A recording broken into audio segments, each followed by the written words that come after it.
Assalamualaikum warahmatullahi wabarakatuh. Perkenalkan, nama saya Wida Asli SPD, saya CGP Angkatan 7 Kabupaten Jombang. Pada kesempatan kali ini, saya melakukan coaching untuk supervisi akademik dan sebagai tugas demonstrasi kontekstual modul 2.3. Perkenalkan, nama fasilitator saya Bapak Didik Sugiharto, Ibu pengajar praktis saya Ibu Nadra Jauharo, serta saya sendiri Wida Astuti, CGP Angkatan 7 kelas 276 Kabupaten Jombang. Tentang grup saya, yang pertama yaitu saya Wida Astuti sebagai observer, Bu Lala sebagai coach, sedangkan Bu Wiwin sebagai coachee. Sedangkan tujuan pembelajaran pada kesempatan kali ini yaitu CGP dapat melakukan praktek coaching dengan CGP lain untuk membantu mengembangkan area kompetensi coaching pada konteks pembelajaran atau keseharian CGP. Coaching didefinisikan sebagai sebuah proses kolaborasi yang berfokus pada solusi, berorientasi pada hasil dan sistematis, di mana coach memfasilitasi peningkatan atas performa kerja, pengalaman hidup, pembelajaran diri, dan pertumbuhan pribadi dari coachee, Grant, 1999.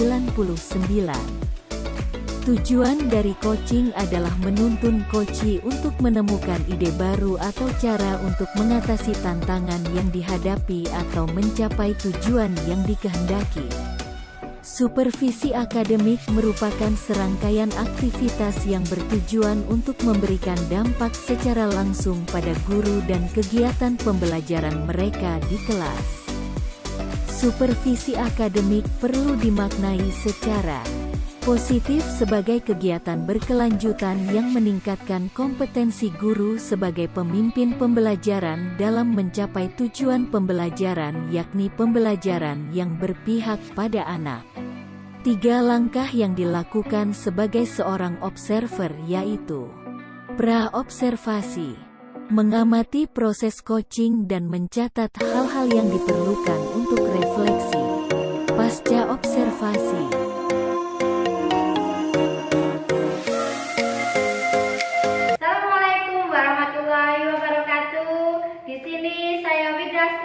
sebagai observer atau pengamat. Saya Wiwin Ananingsih sebagai coachee. Dan saya Laila Turnur Farida sebagai coach. Selamat menonton. Assalamualaikum Bu Lala. Waalaikumsalam Bu Wida. Bagaimana nih kabarnya Bu Lala hari ini? Alhamdulillah baik Bu. Rencananya hari ini Bu Lala mau melaksanakan coaching ya? Insya Allah iya Bu. Rencananya siapa yang akan mau di coaching hari ini Bu Lala? Insya Allah Bu Wiwin Bu. Oh iya Bu Wiwin. Jadi begini ya Bu Lala, saya di sini tuh sebagai observer yang nanti akan mengobservasi kegiatan coachingnya Bu Lala sama Bu Wiwin. Jadi sebelum Bu Lala melakukan coaching ini, apa Bu Lala sudah memahami rubrik penilaiannya nanti? Insya Allah sudah Bu. Kemarin saya sempat membacanya, tapi jika dijelaskan lagi saya nggak apa-apa. Baik Bu Lala, terima kasih ya. Jadi saya akan sedikit mengulas tentang pemahaman tentang rubrik penilaiannya. Jadi rubrik penilaiannya nanti meliputi langkah-langkah coaching dengan model kita dan kompetensi apa yang mau dikembangkan dari Bu Lala. Jadi begitu penjelasannya Bu Lala. Apa Bu Lala sudah paham alur kita? Insya Allah sudah Bu. Jadi alur tirta itu ada 4 tahap, yaitu tujuan utama, identifikasi masalah, rencana aksi, dan tanggung jawab. Seperti itu Bu. Iya, betul sekali Bu Lala. Ada yang ingin ditanyakan lagi Bu Lala sebelum kita melakukan rubrik penilaiannya? Insya Allah sementara cukup Bu. Sudah jelas, sangat jelas sekali. Ya, makasih. Jadi Ibu kan sudah mengetahui tentang materi tentang coaching ya Bu, termasuk kompetensinya. Selain itu tadi Ibu juga sudah melihat rubrik penilaiannya.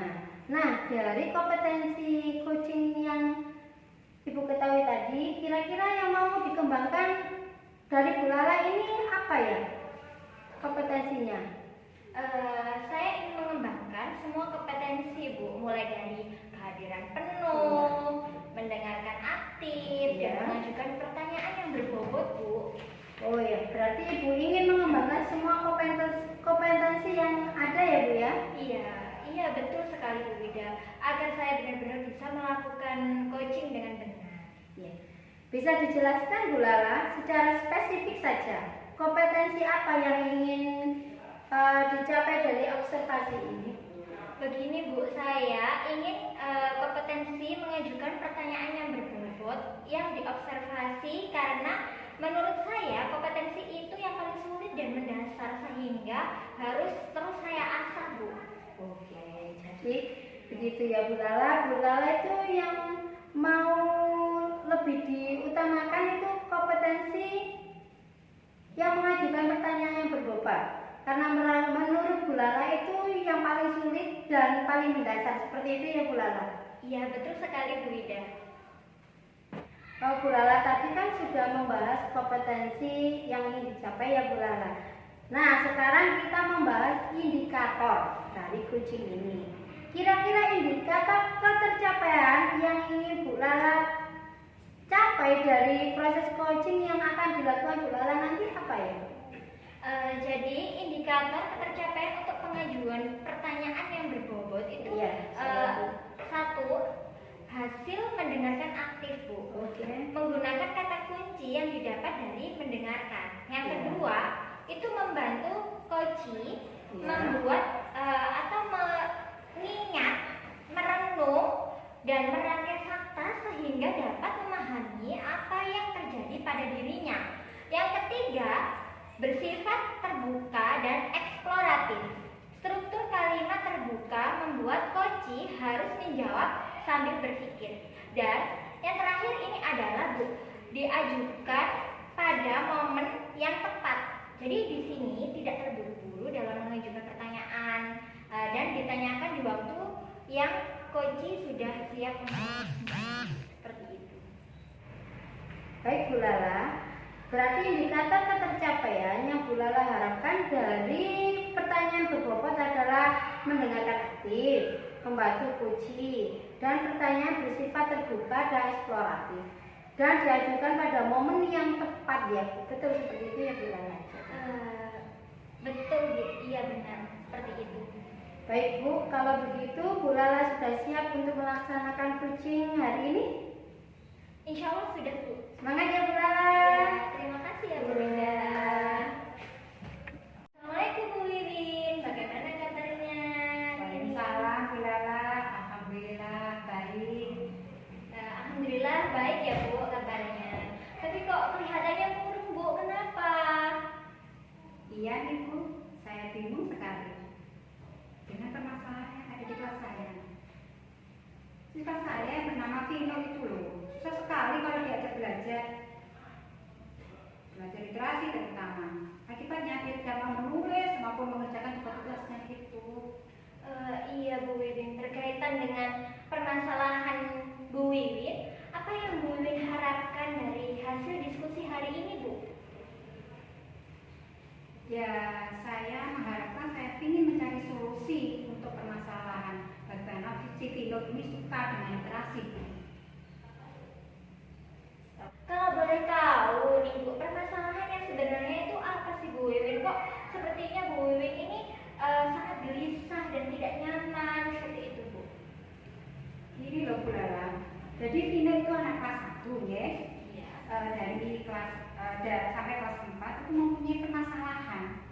Dia tuh susah membaca dan akhir ini dia bisa membaca, sehingga ketika pembelajaran berkaitan dengan literasi dia itu mempunyai kendala dan kurang termotivasi gitu untuk mengerjakan tugas maupun mengerjakan apa dengan kemauannya sendiri itu tidak ada.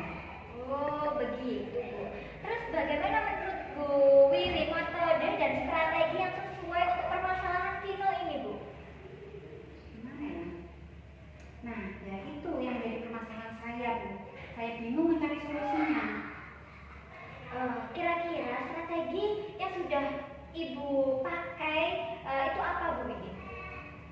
Strategi pembelajaran biasanya saya pakai itu ya ceramah, diskusi, game. Tapi anehnya ya, ketika saya menggunakan metode permainan atau game itu, siswanya aktif ya. Terus antusias banget, jadi dia bisa mengerjakan tugas tersebut. Oh, begitu Bu. Terus bagaimana Bu caranya Bu Wiwin agar anak ini dapat termotivasi dalam pembelajarannya? Gimana ya? Itu yang sudah saya pikirkan Bu Lala.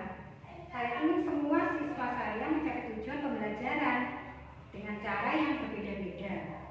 Gimana ya Bu Lala? Kalau saya memakai pembelajaran berdiferensiasi, Apakah Bu Wiwin punya gambaran untuk menerapkan strategi tersebut Bu?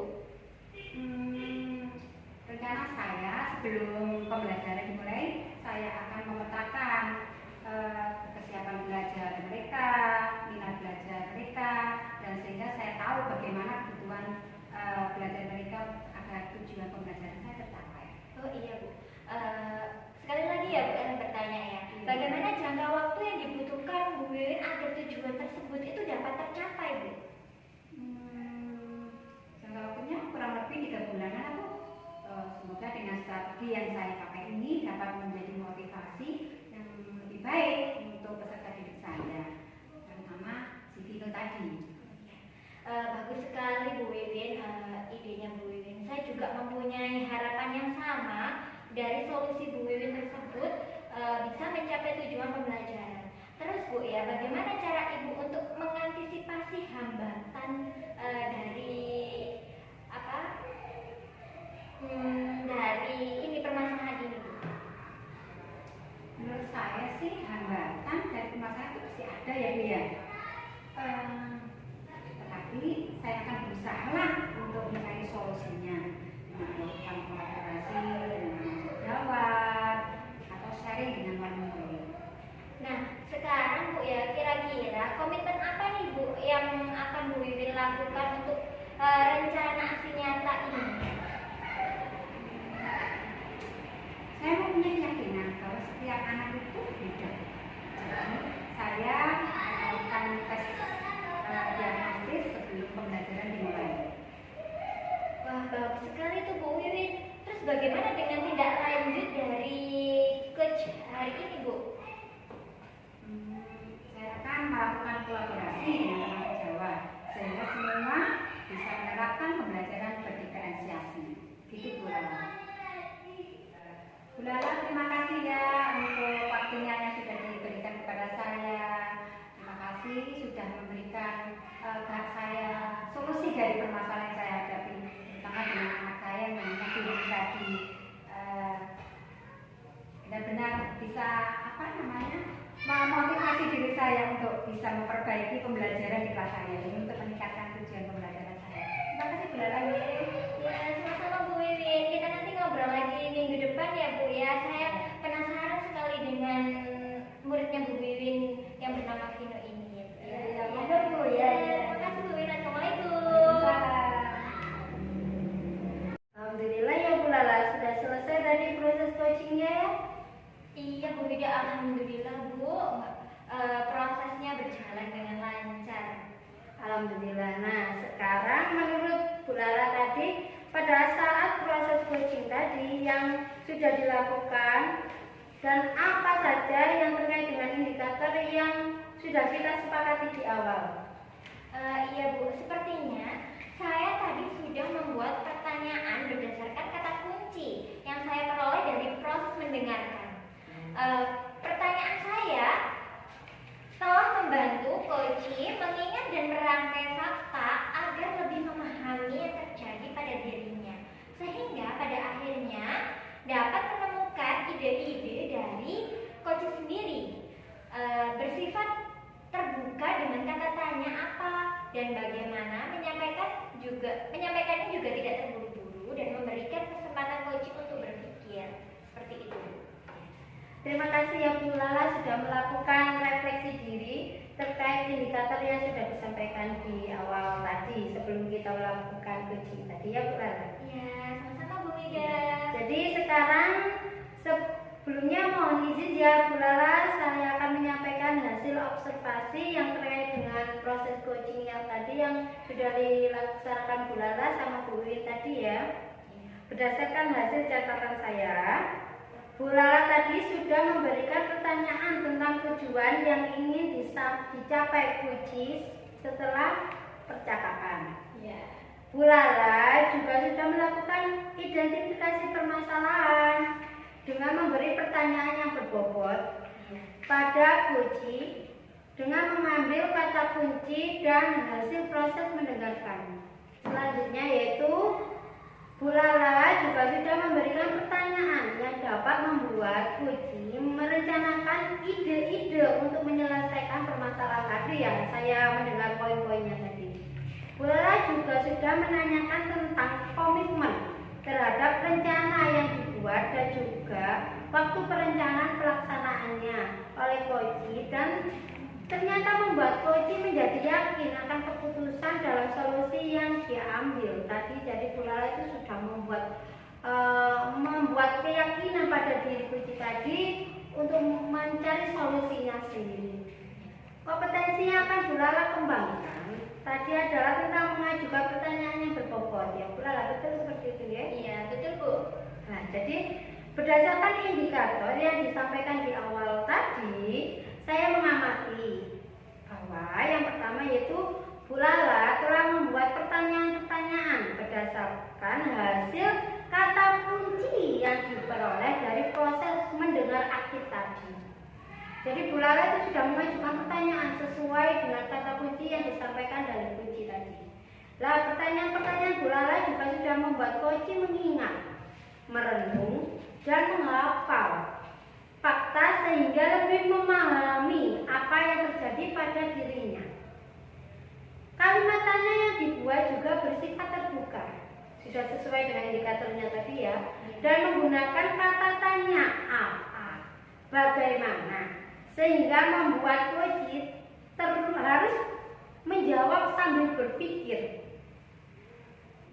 Penyampaian pertanyaan yang dilakukan juga tidak terburu-buru. Jadi Bu Lala tadi memberikan jeda kepada Bu Wiwin untuk berpikir bagaimana cara dia mencari solusinya, seperti itu ya Bu Lala. Dan juga memberikan kesempatan pada Puji untuk memproses sehingga siap dengan jawaban yang akan disampaikan. Jadi seperti itu Bu Lala, umpan balik dari saya. Iya, terima kasih ya Bu Wida atas umpan baliknya yang diberikan. Semoga saya bisa lebih meningkatkan diri dalam kegiatan kucing ke depannya Bu. Sama-sama Bu Lala, semoga kita semua bisa mencapai sesuai dengan yang kita harapkan ya Bu Lala. Terima kasih Bu, pokoknya saya selalu semangat terus Bu untuk lebih baik lagi. Hebat itu Bu Lala ya. Jadi berdasarkan hasil kucing yang kita lakukan tadi, mungkin ada kompetensi yang ingin dikembangkan lagi selain yang awal tadi.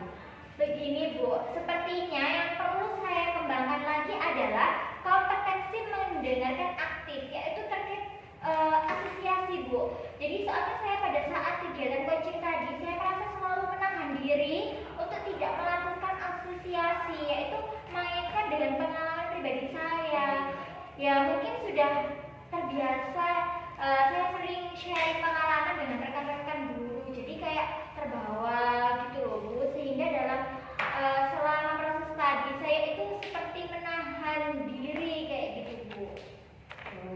Baik Bu, jadi kompetensi mendengarkan aktif terutama pada hal yang tidak boleh dilakukan yaitu asosiasi yang mau dikembangkan Bu Lala tadi ya. Betul Bu, saya ingin meningkatkan diri dengan indikator itu Bu.